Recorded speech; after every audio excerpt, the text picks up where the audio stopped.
to A Celtic State of Mind. I'm John Dykes, joined for the Matchday Bulletin by Lawrence Connolly. I always love watching the game with you, Lawrence, even though a lot of the games we watched last season were not memorable ones. I'm looking at that today. We'll go through it blow by blow. It's the third game, I feel, that we have clicked the control button on. Motherwell, Ferencváros, St Johnstone controlled all three games, won all three games 2-0. Loads of talking points in the second half, but we appreciate that a lot of people only tune into the post-match, so we'll need to cover the full game, but we'll do it backwards. We'll start with the second half, having already covered the first half at half-time. Total control, 3 games in a row. There was this term that was being overused up to a few weeks ago called Ange Ball. People thought it was free-flowing, rip-roaring, never boring, Glasgow Celtic.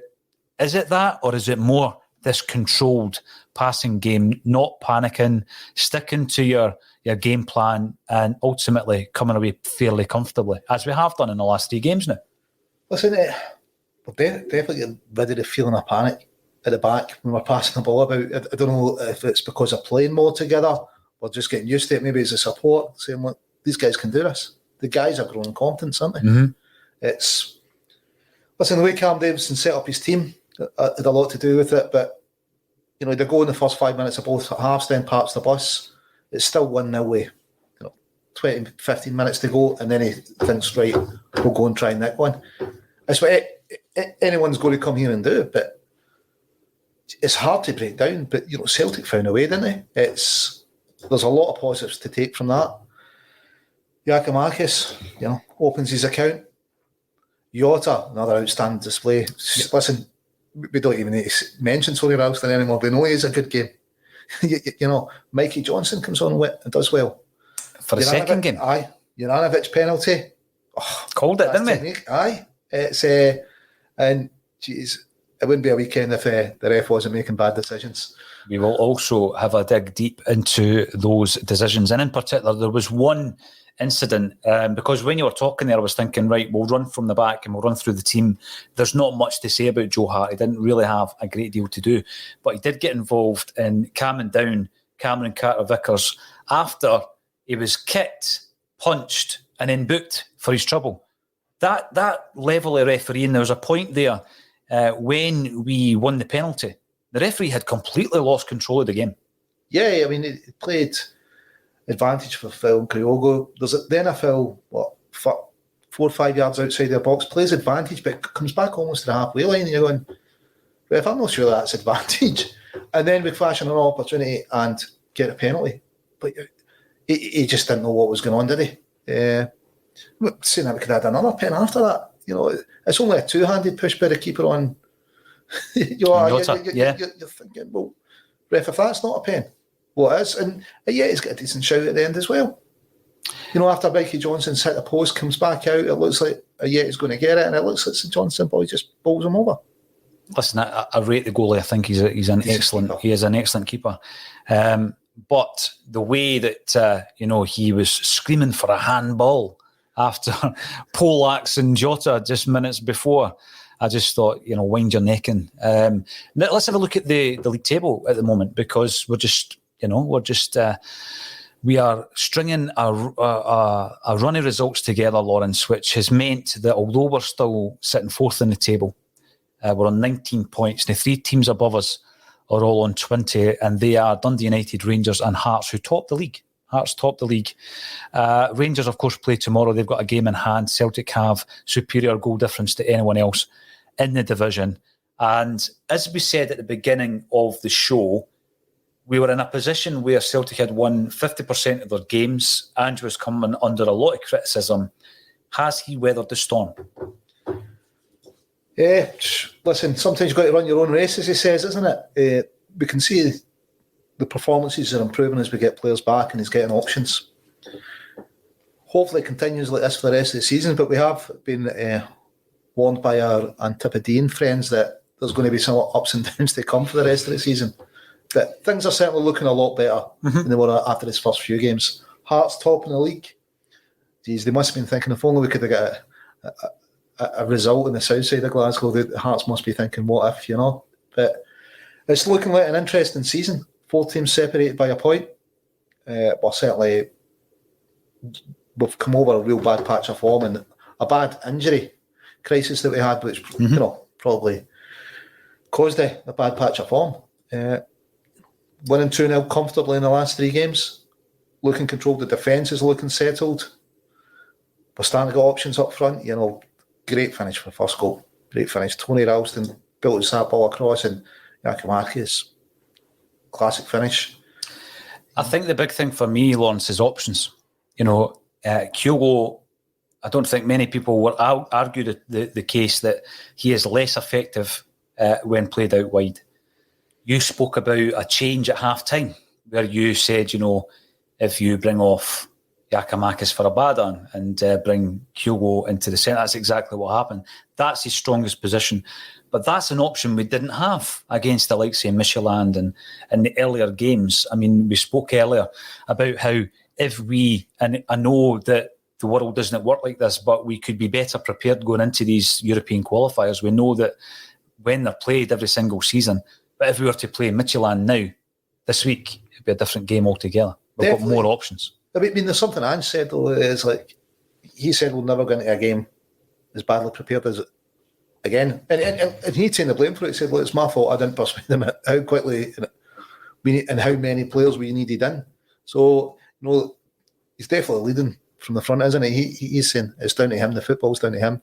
Might not be an accountant, but he certainly looks like a decent football manager, when we were talking about this style of play that we actually had been told about from Ange, I share a lot of that press conference. I've been drip feeding that on the Twitter feeds over the last few months, and he spoke about the entertaining football that he likes to play.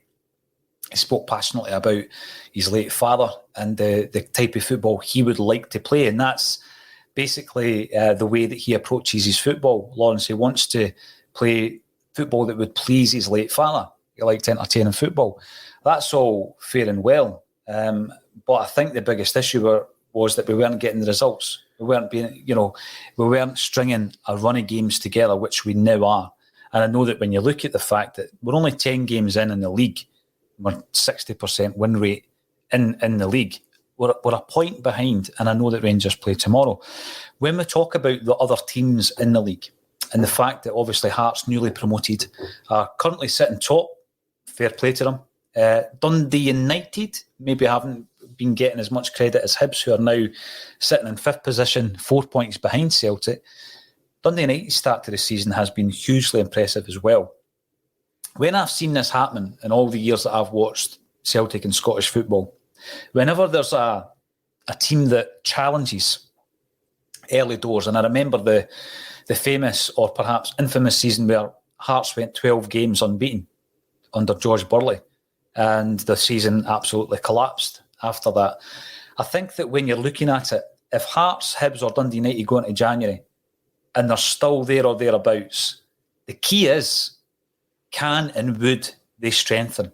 Because generally there's 1 or 2 players who would leave these clubs, and Hibs have already admitted that they would potentially lose 1 or 2 of their star players. Nisbet might be one of those players. He really hasn't kicked on this season. Hearts at the top of that division, the worst thing that could happen for their chances of pushing this title challenge longer would be if they lost 1 or 2 of their star performers. And that's always been the issue, Lawrence, because Celtic and Rangers, going into January, would be looking to strengthen, I would guess. Hearts, Dundee United, Hibs might not. And I think that's where they fall foul. Do you think that's going to be a repeat of that this season? Yeah, I think Hibs done well to keep a hold of their squad last season. It's, I suppose, for them, even just keeping a hold of what they have, is sometimes the success never mind being able to strengthen. And it's the level they can strengthen it as well, how much money they can spend, isn't it? It's, obviously we are the richest club in Scotland. Hopefully, I know we don't traditionally spend a lot in January, but hopefully this January is different. We've spoken earlier shows about, if we can keep in touch until Christmas, because there's been such a big turnover in players. We've got a new manager in. We could be in a chance of the league if we're in touch by Christmas. We're still in touch at the moment, and we're getting better week in week. That'll give us the opportunity to strengthen, won't it? Yeah. kick on. See the big thing, Lawrence, and again, it's not about being entitled as a Celtic supporter. It's about the fact that we set a certain level, a certain standard over a period of 9 seasons, which you then expect from the club. And those standards dropped dramatically last season, and we didn't win anything, and we didn't deserve to win anything. But going into this season with the changes and bringing in a new manager, all season I've been talking about the title. I've never once thought that second would ever be anything other than nothing. It never is in Glasgow. And Shankly said it never was in Liverpool. Second best is nothing. And it's true. So I've never ever resigned myself to lowering those standards. I've always said that we need to win the league, and anything less than that's unacceptable. We had a few discussions over the last few months, and in particular, Kevin made that very point. He says, as long as we're in touching distance of the leaders. And that doesn't sit right with me. I'm not comfortable with that. And that's not being entitled. That's because, for me, that's not good enough. When we're looking at what Celtic are doing now, and I don't think they're grinding out results. It's not as though, we're scoring a late goal against the run of play. We're controlling games now, and we're coming away with the results that we deserve. Lawrence, and if we can continue to do that this season, I don't see why Celtic shouldn't be aiming towards winning the title in Ange Postecoglou's first season. I mean, what's your thoughts on that? No, definitely. I think what he's managed so far, the way he's brought the team together, the players he brought in, they're starting to click, we're getting performances.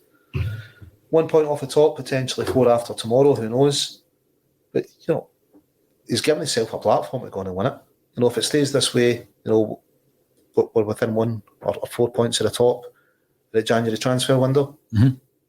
I think we've got every right to think we should go on and win the league from there. And also, you've got every right, after the first game of the season, and for the first time since the 97-98 season under Wim Jansen, we lose the opening game. You've got every right to criticise Ange and the team after that game. Of course you do. You've got every right, after going to Livingston and getting beat 1-0 from a team who were bottom of the league, to criticise the performance. And I think that you've got every right, after losing the first game against Rangers at Ibrox, to be very disappointed. Although I wasn't that critical after the game, because I thought that there was very fine margins in that game. And we've spoken about the change of Kyogo from left to central, which was key in the last 20 minutes of that game. And had we played him through the centre, probably instead of Edouard that day, Lawrence, we probably would have had a different result. So I don't think there's an issue. I'm not rewriting history here. I think that whilst I was critical after the Hearts and the Livingston games, Lawrence, I think it was justified. And I also think it's justified to reassess where we are now and say, I want, and I think that it's a decent ambition this season to win that league. Let's run through some of the comments that are coming in. Thanks for joining us on YouTube, Facebook, Twitch, LinkedIn, and elsewhere. Anywhere else where there is a platform, we will be on it. Paddy Lavery, thanks for joining us. Ralston seems to care for Kyogo like a big brother would. The guy's a legend. Absolutely. I think there's a couple of legends developing in there. And Duncan Cameron comes in to say, take the points and move on to midweek. Job done. Absolutely. That's how I feel. Not pretty, but effective, reckons Joe Fulham. And Joe Porter points out another clean sheet becoming the norm at Celtic. And that leads me on to the defence. I want to start off with Starfelt. We gave a lot of love and a lot of praise to Tony Ralston in the pre-match and at half-time, Lawrence. But let's have a wee chat about Starfelt. First 3 points I made in that second half were all positives, and the fact that Starfelt was doing his defensive play and doing it very, very well. Yeah. Well, listen, we know he knows how to defend, how to intercept balls, how to win tackles. He's decent in the air. And he's playing out of position. He's a right-hand centre back playing on the left, which I think sometimes it looks a wee bit unnatural when he goes to play the ball with his left. Maybe that's why he gets a bit of criticism. It just doesn't look right. But he's definitely got a decent partnership with big CCV, isn't he? Yes. There's a few times, I think, and I'm not going to use the term that I used, I think he's very uncomfortable when he's trying to pass the ball with his left foot. It seems very laboured. I think that when he's doing the instinctive defensive play, Lawrence, he's very effective. He can win balls, he can win headers. I think he likes a battle. There was some criticism after the Aberdeen game that he was a bit out-muscled. Didn't see that today. I thought he went toe-to-toe and he was solid today, to be honest with you. Yeah, definitely. There's a couple of times he covered up over it, kind of left back area for Juranovic when he was caught out of position. But he stood up to everything. I thought it was a great performance by him. He's definitely grown into it, isn't he? I don't think he's got a challenger for left-hand centre-back either. I don't think they're saying, look, play somebody else instead of him. Well, this is the thing. Who is next in line? And it's probably Liam Scales. Liam Scales can play left centre-back. Yes, he can play left-back and he can play attacking mid on the left-hand side. But, Starfelt, for me, has come into a game. It was a very difficult introduction where he was playing alongside Beaton, then Welsh, then Cameron Carter-Vickers. But I think he's now found his partner. And I think they're a very effective partnership. Do they lack a bit of pace, perhaps? Is that one concern that you might have for them? Yeah, definitely on the turn. They do seem to lack a wee bit of pace, but hopefully they're reading the game. If they read the game right, they can make up for a lack of pace, can't they? Mm-hmm. It's the third 2-0 in a row. It's hard to criticise your centre halves or say anything bad about it, isn't it? Absolutely. But Carter-Vickers picking up a book, and what's he thinking? What, for getting booted? Well, but kicked and punched, it's... This is becoming something that we keep saying. We've won the game, we're very happy with the performance. And it's at that moment in time that you shine a light on the poor officiating of the games. There was definitely a game last season where Nick Walsh was abysmal, refereeing a Celtic game. And I wrongly said to you in the second half that it was a Dundee United game at Tannadice when Ayeti scored the winner, because that was Andrew Dallas. But put it in the comments if you can remember. He was dreadful in a game last season, and he was dreadful today. Absolutely abysmal.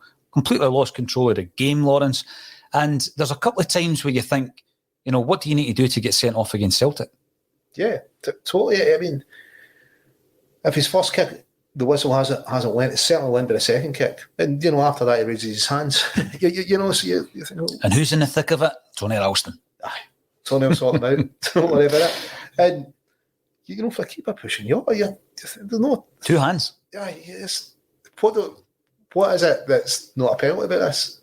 The keeper's obviously, the ball's out, he's lost the ball, he's got a rush of blood to the head because he's a decent big keeper, and he's decided, I'm going to push it all over here. I mean, Jota was going away from goal if he gets the ball, isn't he? He's not got too much to worry about. And the ref's just, that's okay. There's nothing to see here. I'm not saying Ayeti's one back after Johnson hits the post, but that looks like a pen as well. It's... And even the penalty, when we got the penalty, he's played advantage from Ambrose, well done. But then there's an awful at the edge of the box. It says play advantage, but we end up with the ball going back towards the halfway line, and then we fashion a chance and get a pen. But right, the keeper, the ref's completely lost it, isn't it? By that stage, it's absolutely almost anything goes. No, you're right. A couple of points I want to bring up. We're going out live to over 1,000. So thank you all for tuning in on the various platforms. Some people sometimes think that we're all about the YouTube, but just to let you understand, all comments filter into one comments field on the system that I use. And we get more viewers and therefore more comments on YouTube. So, the average would say that, the law averages would say that more comments are going to come up. But if you are watching on one of the other platforms, please comment, and we'll endeavour to bring those comments up as well. Ewan Boy Martin reminds us that it's reminiscent of the 97-98 season under Vim. And we all know how that season ended. Well, I had spoken about the similarities in terms of the level of the rebuild, Lawrence, and I actually referred back to the John Barnes era, and how after that particular season, O'Neill had a massive job in his hands to rebuild the club, and I was looking at more from that respect. But the Wim Jansen season, there certainly are parallels, and if it ends up with us winning the league, then I will be more than happy with that result. Another comment coming in from AJSC Technology Videos, who reckons that no way can we expect to win the league just yet. We could draw in Edinburgh and become 6 behind. Although what I would say is Hibs have kind of gone off the boil in recent weeks. And I'm actually going into that game at Easter Road, not brimming with confidence, but I'm quietly confident.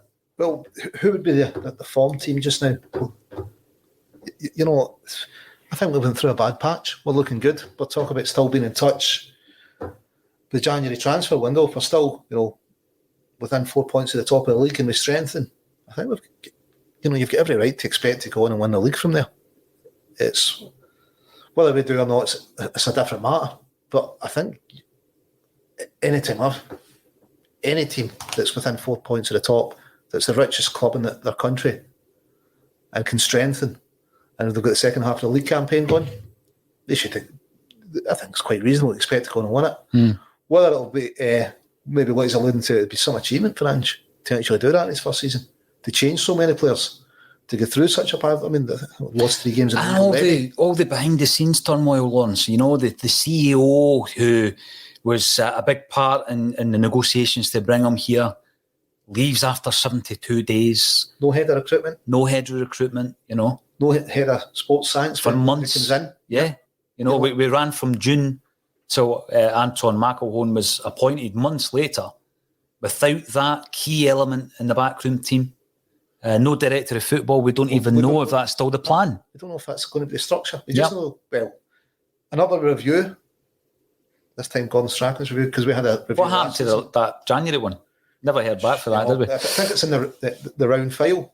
But it's in the same drawer that Benitez's CV is when Neil Lennon got that job. Mark Riley, all right, Paul John, old pal. If it's the same Mark Riley that I think it is, I hope you're well, sir. Ange always sounded focused and had a great vision that I subscribe to. But our impatient desire to return to greatness exposed our frustration. Our eyes have been opened.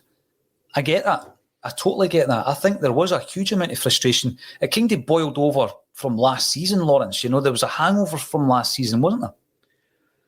Listen, there definitely was with what was lost. There's not been at games. I suppose close season we could see the repeated mistakes we've done before. Even the manager mentioned it, but we weren't getting players in quick enough. We could all see we needed more players and we needed them quickly to prepare for the Champions League. So you can understand why people were frustrated. We could beat Nietzscheland. We've touched on it earlier in the show, but that's a team we should be beating. So I think it's understandable frustration. But, Ange is turning it around, isn't he? I think we've all liked his vision. No one said, no, we don't want this attacking football. Everyone buys into his vision. It's a vision made for Celtic, isn't it? To play an attacking, winning brand of football. But again, we're fans. We want to win every game, don't we? Whether I think it was Frimpong says it's reasonable or not, it doesn't matter. As Celtic fans, we, on our side, we find that reasonable that we should be winning every game. There's a lot of players that come to Celtic and can't live with that, Lawrence. They can't live with it because it's something that's never been indoctrinated into their football upbringing, whereby they've been at clubs where a draw or even a defeat here and there is acceptable. It's never accepted at Celtic. And that's why last season was so hard to take, because we were watching a club that I felt after Brendan Rodgers-Clarkson alert, after the introduction of Rodgers and a lot of the things he implemented behind the scenes, that he had built something that a manager could step into and continue with. And I just felt last season that it was falling around our ears, everything that had been implemented in a very short space of time. But I've got to say there was an interesting discussion on Thursday with JP and I love catching up with JP on a Thursday on the Bulletin, because he did say a few times, and he got huge criticism for saying it, by the way, that he had agreed in part on one of the points Neil Lennon made in relation to the fans not being in the ground. Because at the time, a lot of Celtic fans, me included, thought that Lennon was just clutching. He was clutching at straws. And I remember JP saying it. He says, actually, I think that's massive in terms of Celtic. I wouldn't agree with him. You can't have all these players come in and say, like, the drive is on. Doesn't matter what decade they've played in. They've said, it's the fans. They're there and they're always there. The drive is on. You got opposition players saying, playing in front of those fans, what a stadium, what an atmosphere. Mm-hmm. So you can't have it being the best atmosphere and then having no effect. There's definite effect. I don't think it was the sole reason, but I think, it was a big part of it. Yeah. Without fans, football's nothing. Celtic is the fans, isn't it? So that's what Sir Matt Busby said, eh? Right, here we go. Stevie Gow. Stevie Gow. Rangers fans have Clyde Super Scoreboard and Sports Centre listen to We Have ACSOM. Thanks for tuning in, Stevie. When we were doing in London, I'm not going to regale you with all the tales, Lawrence. That would fill a whole show. But we were being approached by fans of other teams down south and further afield. You were talking to our friends over in Rotterdam, who had actually come over to the award ceremony, and they were bigging us up as well. Yeah, loved it. Even on the train away there, I was getting messages from people at Chelsea Football Club. I don't know who they are, but they're saying, good luck. Brilliant. I'm like, brilliant, you've got an office somewhere.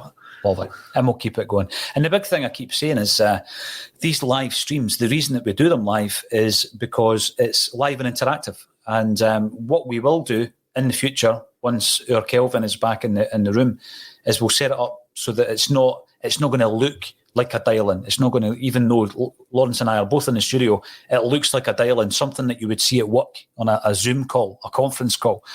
So we're going to set it up so that we're sitting at the bar watching the game basically through there on the one screen, and it's just going to look a wee bit better as well aesthetically. So we will always strive to try and improve what we're doing and keep you guys interested. And about 1,100 of you are interested just now. You are watching it live. Thank you very much. Pat comes in. Pat Jaranovic can hit from 12 yards.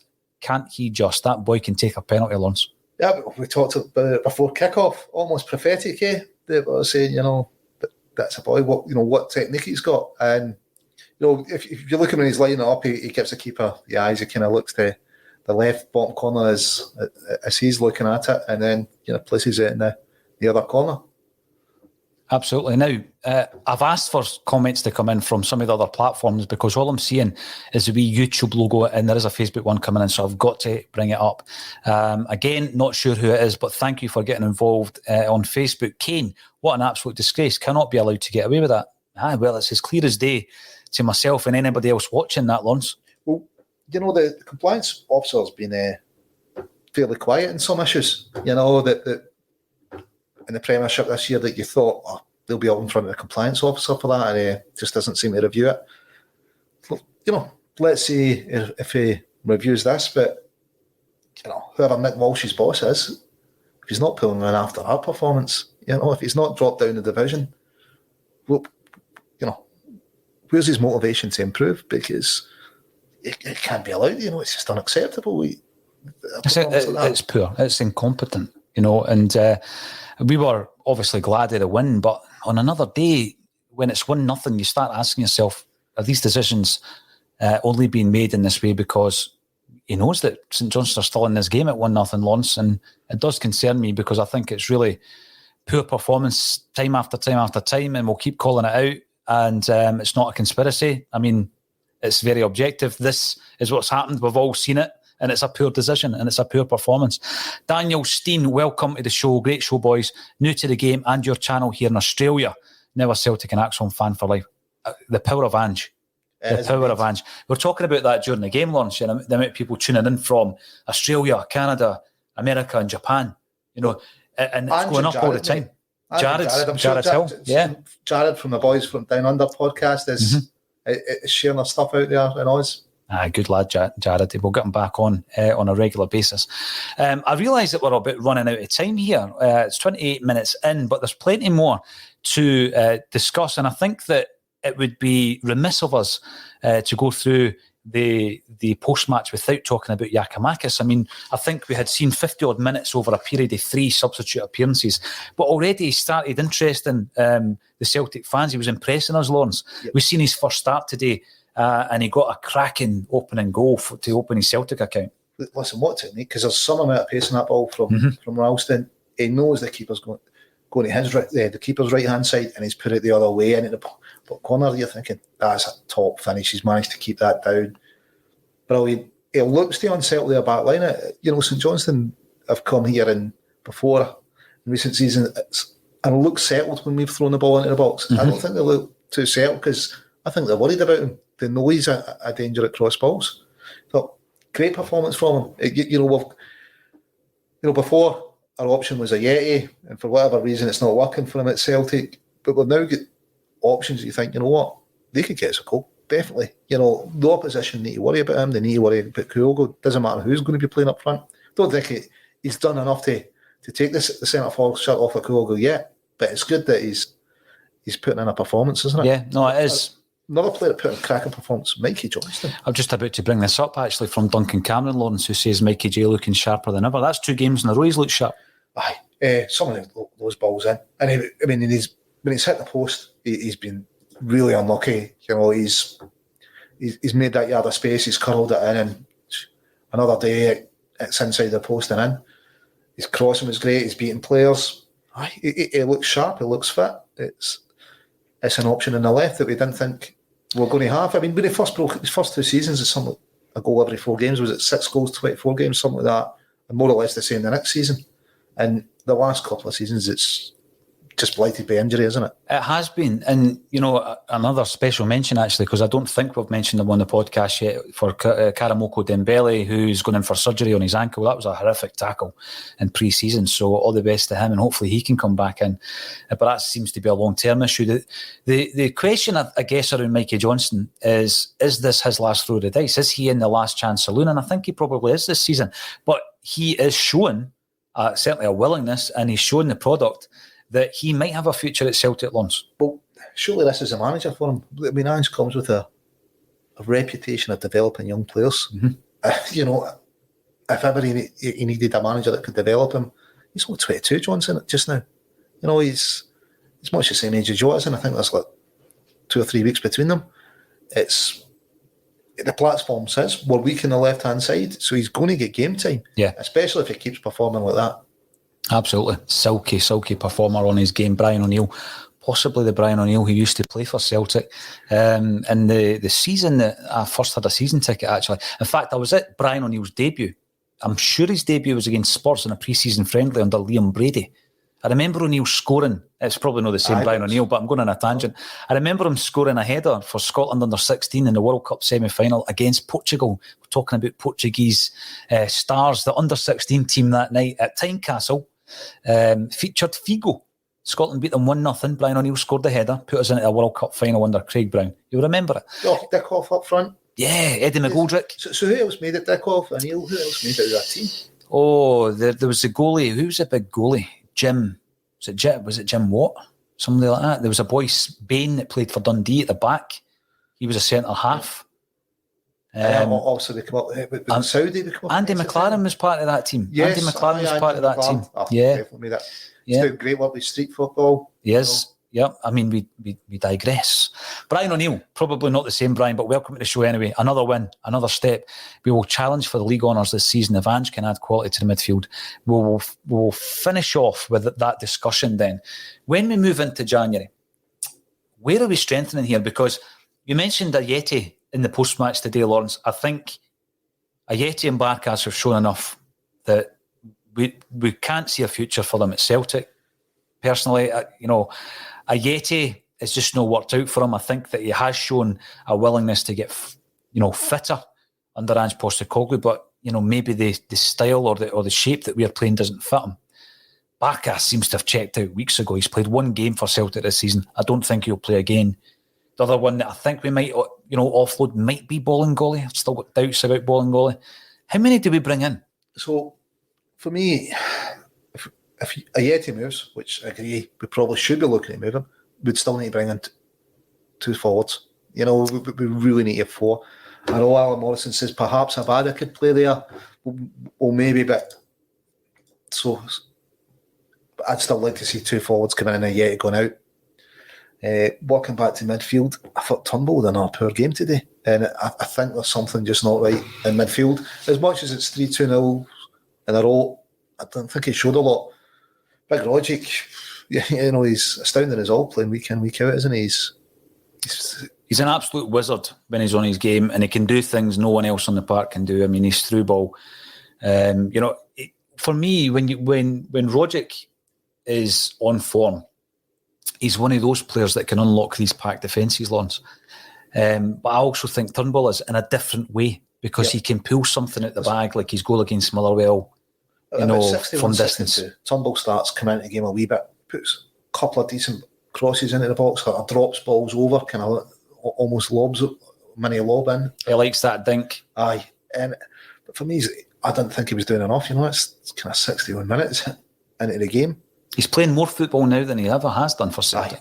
Look, listen, I know we're commentating, we're only seeing it on a TV screen, so it's hard to see exactly everything that's going on apart. It's not like the view you get when you're at the game, but for me, that's an area I'd be looking at strengthening, and whether that's just to get Cal Mack further forward, you know. But a defensive midfield, maybe McCarthy comes good, maybe gets his fitness up. I know there's been rumours about the Brazilian boy, but yeah, I think midfield we need to strengthen. We're almost in November. Mikey Johnston's looked good the last 2 games, but he needs to keep it up. If not, I'd be thinking, well, on the left-hand side, we probably need another option then. You know, but he's got another kind of 2 months to show us if he's going to be there or thereabouts, if he is going to keep up his performances. The final position, because I can see us keeping Bolingoli actually, but I think the final position that we really need to look at is the fact that we've got players in Beaton, Sorrow and McCarthy who all play a similar role or all would play a similar role in the team, and none of them at this moment in time is really contributing to the team. And I know that Beaton came on against Aberdeen, started the game at Pittodrie, thought he played pretty well. Should have done better at their goal if I'm going to be ultra critical, but I think he done pretty well. Sorrow's not been at the races this season. McCarthy's injuries are a concern. I think that's a key area. And in order to strengthen it, if you were to sell one of those players, it's not going to be McCarthy. He's just been given a 4-year deal. I don't think we'll sell Beaton. He's one of the most experienced players in a Celtic jersey. But then the question mark remains about Sorrow. It doesn't seem to be in his plans, does he? He's had a couple of chances. He's never really grabbed it, has he? Not under Ange anyway. So I think if we are looking at this Brazilian boy and bringing him over, I think Sorrow would be the most likely casualty out of that. How many Brazilians have we had playing for Celtic?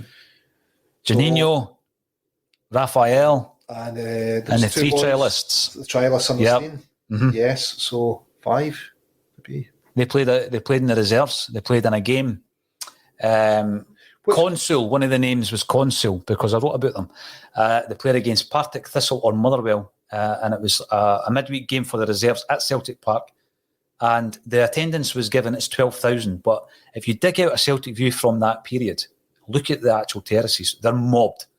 There's at least 26,000 in that stadium, not 12. The old boards counting method of crowds. Farah and Consul, there's 2 names that spring to my mind. Which kickstarted Jinky's career, remember? It did, because... I must apologise to Davy Crines. It wasn't his granddad, it was his great uncle. Right. John Crines was Jinky's headmaster and used to drive him to Celtic Park. Oh, lovely.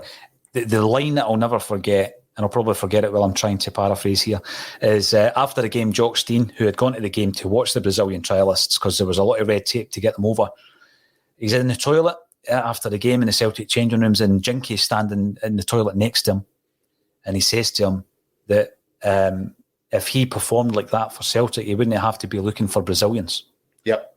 Because he was out of favour at that point. But Jock Stein had seen something in wee Jinky, and the rest, they say, is history.